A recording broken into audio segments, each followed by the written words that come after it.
Hi, everybody. We are on the shores of Ramsay Lake at Laurentian University in Sudbury, Ontario, for the first of two programs about what Northern Ontario is looking for in this election. And tonight we are focused very much on jobs and the economy. Here to start us off by looking at the economic landscape north of the French River, Eric White, a journalist with CBC Sudbury, and Jennifer Hamilton McCharles, multimedia journalist with the North Bay Nugget. And first of all, nice to be in your town. And thank you for making the drive, what, an hour and a half? An hour and 10 minutes, hour and 10 minutes to be with us here today. You know, Eric, to you first. When we talk about Northern Ontario, I suspect people in the South often think of this broad swath of monolithic land where the issues are all the same. It doesn't matter whether if you're in the northeast of Timmins or in the northwest of Thunder Bay. So do you want to set us straight? What's it really like? I think it is, and there's lots of shared issues from region to region across the north, but there's lots of individual pockets. And thinking of the economy, I mean, Northern Ontario has always sort of been defined by what you had in your town and why your town was there. So you're either a mining town, forestry town, railway town, and with some farming in between. So I think there's shared issues when you have from a mining town to a mining town, but a mining town to a mill town might be totally different. So I think there are individual issues and there are shared issues, I think much the way there is in Southern Ontario. How do you see it from your perch in North Bay? Yeah, I mean, North Bay is very diversified. We rely on a lot of ministries, for example, healthcare, post-secondary education. We rely on those jobs, but we're also seeing a huge comeback with the ONTC. Recently, in the last 2 years, we've seen over 200 people get hired, which was great, considering it was under divestiture by the Liberal government. So we're seeing some increases in development that way and in progress. The transportation So where do those jobs end up? So most of those jobs will end up in North Bay. ONTC has been able to secure some very lucrative contracts with Mountaineer. They've also putting in, I believe it's $20 million into their own rail cars. So we're seeing a lot of progress when it comes to that kind of development. Now, politically speaking, Eric, most of the fights in the last, let's say, decade and a half, when you have elections in Northern Ontario, they're sort of mostly NDP Liberal fights, right? And the Tories may pick up a few seats further down. They got Nipissing in the last House. Parry Sound, which isn't really Northern Ontario, but I guess technically Sault Ste. Marie right now is Conservative. Sue got the for last year, yeah. But what are you hearing this time in terms of where the fights are? Because I'm not sure the Liberals are in it as much as they have been in the past. No, and I'm hearing sort of, at least in northeastern Ontario, that the races are going to be a little bit boring. I think analysts are sort of predicting a lot of incumbents to get re-elected, and you're certainly seeing the opposition parties in a lot of those ridings not really fielding strong campaigns, not showing up for debates, not having named candidates. Who's not showing up? Well, I was at a debate in Timiskaming Cochrane and Timiskaming Shores last week, and there were 2 of 7 candidates there, so the Conservative and Liberal were both not there. There was only the incumbent NDP, John Vantoth, and the Northern Ontario Party candidate were there. They knew each other really well, so it was actually kind of a fun debate to cover because they were sort of ribbing each other. The Conservatives have also skipped a debate I was at on Manitoulin Island. But there's sort of a sense that we're likely to see incumbents reelected. I think the 2 exceptions are going to be Sudbury, where the parties are definitely putting a lot of resources into the race here. And this seat has definitely flipped between NDP and Liberal in the past. And then the new riding of Mushkegowuk-James Bay is sort of a jump ball because there is no incumbent, but also because I don't think anybody's really thought of campaigning in such a small riding, only 30,000 people, and sort of 2 distinct areas, James Bay Coast and the Highway 11 corridor. So I think those are the 2 seats to watch next week. What, in your view, would be the main issues that people are voting on in this election here? First of all, hydro, for sure. That's a huge one. Electricity pricing still an issue here? Still an issue. Even with the so-called fair hydro plan that lowered them 25%? Definitely. I would say probably once or twice a week I'll get a call in the newsroom about a family struggling, whether they, I have to heat. You hear that phrase, heat or eat, and it's actually true. Unfortunately, some seniors are also having to cut their medication in half so it lasts longer, so they can pay bills like their hydro bill or their food bill. So certainly electricity. I would say long-term care and that hallway hospital care is a huge issue in North Bay. Big layoffs at the hospital, Huge layoffs. How many people lost over their jobs? 300. 300 people lost their jobs. Frontline workers, yeah. We're just starting to see a comeback now. We need to put that in perspective. That's 300 employees In a city of how many people? 50,000? 51,000. 51,000. So in Toronto, that would be like, I mean, 300 times 5 losing their jobs. And we've tried to put that comparison to the ministry down south. I don't think they see it as dramatic as you just put it. But I mean, the long-term care is a huge issue. We have people sitting in hospital beds waiting to get moved, and there's nowhere to go. And then we have families that there's a husband and wife, they've been married for over 70 years. They're 90-some years old, and one's in Mattawa and one's in Sturgeon. So it's that heartbreaking stories that you have to share that really puts a light on how bad this issue actually is. Do you hear those kinds of stories coming out of Sudbury as well? Hallway medicine and that type of thing? Yeah, it's been an issue in Sudbury for quite a long time. I don't know if I've heard that many people in the election talking about it. I think some of those big issues tend to get generalized and people don't talk about them as much. I'm hearing more people talking about the leaders and more province-wide type debt financing issues rather than specific issues like hallway medicine or specific Northern Ontario issues. I think we're hearing more about Northern Ontario issues than any election I've ever covered. The parties are paying way more attention to the region, I think. At least. Why do you think?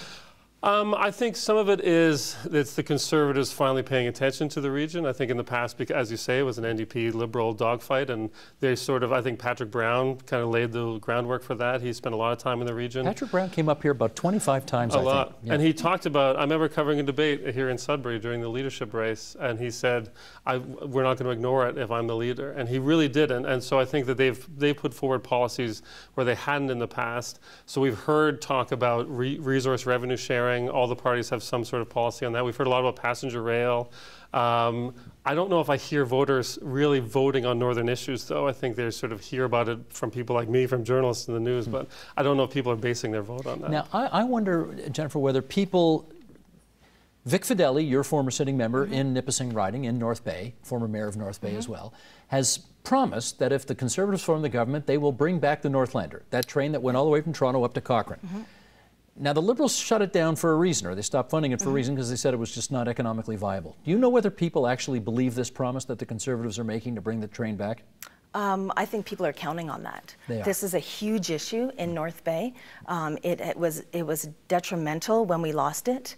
I remember being on the press conference call for that, and Rick Bartolucci, the former minister, basically just said, yeah, we're divesting it. And we were shocked, and I'm waving in the newsroom for, like, we got to get on this. This is huge for Northern Ontario. Because they made that announced in Sudbury for some reason. And they made it in Sudbury, in North Bay. For obvious reasons. Yeah, well. Yeah. Probably wouldn't have got out. I mean, they would have blocked those highways. If they made it in North Bay, he wouldn't have got out with his skin. Oh, Is that what you're saying? No, definitely. Yeah. People are very passionate about the Northlander.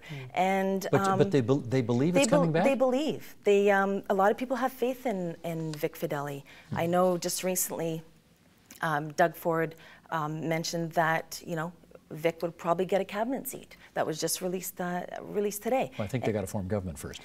If they form government, that's right. Yeah. So a lot of people are kind of banking on that and banking on those promises. Vic Fedeli has been a big voice for North Bay and Northern Ontario, but Henry Drew and the NDP, he's getting a lot of attraction, a lot of votes. I believe a lot of support. He actually told me at a press conference, he's even going to homes where there's Liberal signs and knocking on the door saying, this is my 4th time running. Please just give me a chance. Like, just give me the sympathy vote. Henry Drew. Henry Drew, running for the Liberals? Running for the NDP. But he's going to the Liberals, to the homes and saying, just give me a chance. This is what I have to say. Has he got a shot? I think he has a shot. I think everyone, well, I wouldn't say everyone has a shot. I think he has a shot. I think it's going to be hard to beat Vic Fedeli. His platform, his campaign promises. He's got good name recognition, the whole thing. Yeah, he does. Exactly. I want to talk to you a little bit about the Ring of Fire, Eric, because obviously nothing has proceeded as quickly as a lot of people wish it had. Having said that, there is a ferrochrome smelter that is currently being decided on by the mining company Noront. This is a $1 billion facility. There are numerous places fighting for this thing, right? I think the Sudbury wants it, the Sioux wants it, Thunder Bay wants it. And Timmins. And Timmins. What are you hearing about the viability of that thing and whether it's going to get done and who's going to get it? Well, I'm hearing all of it about it. I mean, I think one thing that's being forgotten, there's been a lot of excitement about this whole bidding process. It almost feels like the Olympics, like this sort of cities all we've released our bid and making announcements about what's in their bid. I think people are forgetting that 4 or 5 years ago, we went through this exact same process. The company was called Cliffs Natural Resources then. Oh, from the States. It was the same project, though, the same mining deposit, the same smelter. They chose Sudbury at that time, but Timmins and Rouyn-Noranda in Quebec were bidding at the time. Rick Bartolucci made a big announcement not too far from here saying the future's so bright you got to wear shades, and then nothing happened. So we have another company doing it. So I think people need to understand there's no guarantee that this is going to happen just because they pick a site. I think I'm hearing that a lot of the safe money is on Timmins and Sault Ste. Marie over Sudbury. Sudbury's site is different than it was in the Cliffs project. It's more in the middle of town, so there's some people concerned about the environmental impact. I also think Timmins and Sault Ste. Marie are more desperate for jobs than we are, and I think they are pushing harder for it. It's going to be interesting to see how that's impacted by who wins the election, though, because they can grease the wheels with hydro prices for the site that they want. So it could depend on who wins in those seats to see who gets it. But yeah. Let's do a chart here. These are numbers that you folks know all too well, but folks in the South may not. So let's bring this up, shall we? Since 2003, Northern Ontario has lost more than 14,000 full-time workers. And in that same time, the province as a whole gained almost 700,000 full-time workers. Northern Ontario's employment rate is 54.3%. That is down 4.5% since 2003. You take that 54%, compare it to Ontario's average employment rate, which stands north of 60%, so certainly better in the rest of the province. And by the year 2040, more than 30% of those residing in the north will be seniors. By that same time, Northern Ontario will require 75,000 workers to fill workplace shortages. This is, I mean, what's that expression? People without jobs, jobs without people. I mean, that's the mismatch right there. There was a growth plan for Northern Ontario that was passed by the previous McGuinty government. I'm thinking it was 7 years ago already. How's that gone? Well, the biggest criticism is that it didn't even include the ONTC. So, Northern Transportation Commission.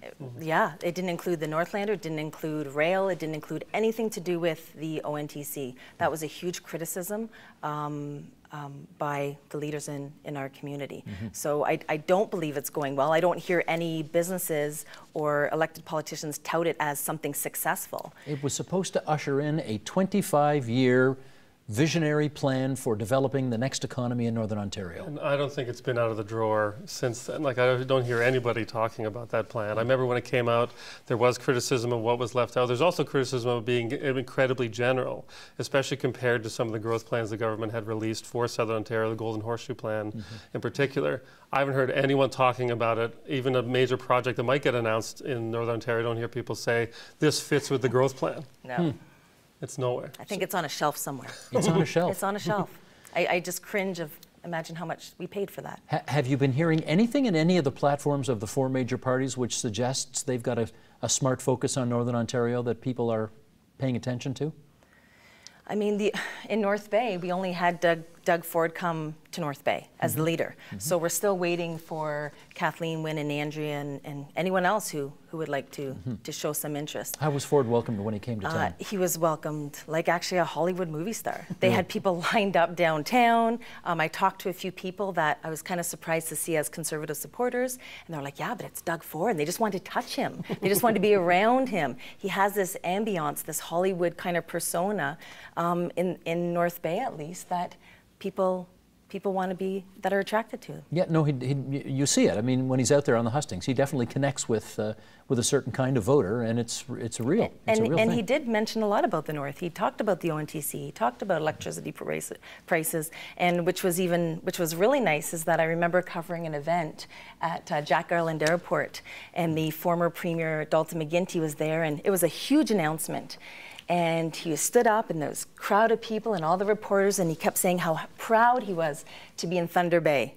And I looked and I thought, really? Thunder Bay? It's 10 hours away.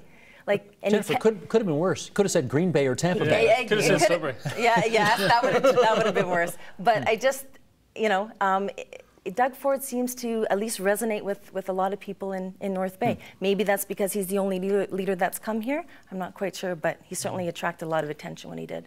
Have the leaders been here? They have. Kathleen Wynne was here shortly, a few days ago. Andrew Horvath has been a couple times. Doug Ford did that swing sort of through the north just prior to the writ dropping, and I suspect that was to sort of get a lot of that tour out of the way and then not come back after that. But he did come through Sudbury and had a couple of rallies. Yeah. But I think it says a lot when leaders don't come to your community. I mean, what does that tell? That you're not worth it, or that they've just given up? Or, I mean, I understand that there's a lot of ridings and a lot of places to visit, but it sends a huge message. Well, and usually it's a sign as to where you might still have a chance at winning.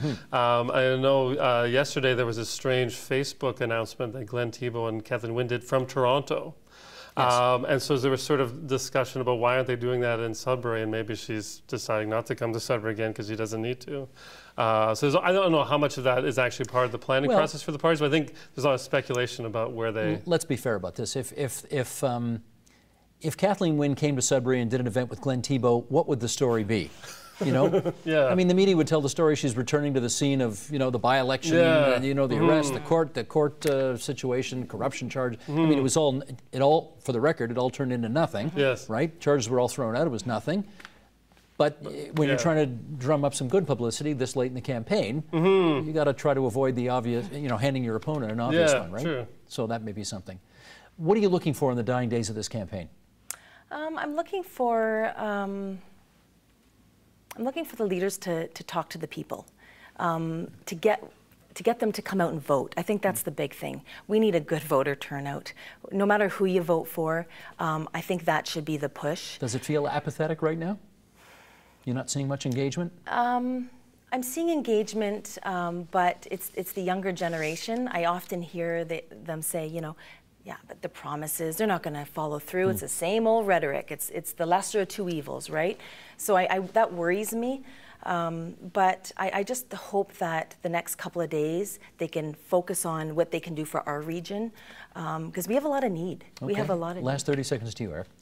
I think a lot of the campaign happens outside of the public eye, is about who the party's getting their voters to the polls.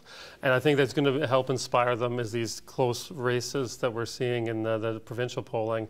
But I think a lot of it we just kind of see it's behind closed doors and we don't know what happens until the night of June 7th. I'll tell you what, I think the North's going to be real interesting this time. So I hope you guys are... I know you got to work election night, but maybe sneak off and watch a bit of our coverage on June the 7th as well, because it's going to be neat up here. That's Eric White, journalist at CBC Sudbury. Jennifer Hamilton McCharles, multimedia journalist, Postmedia's North Bay Nugget. Thanks, you two. Thanks. Thank you. The Agenda with Steve Paikin is brought to you by the Chartered Professional Accountants of Ontario, helping businesses stay on the right side of change with strategic thinking, insightful decisions, and business leadership. Are you on the right side of change? Ask an Ontario CPA.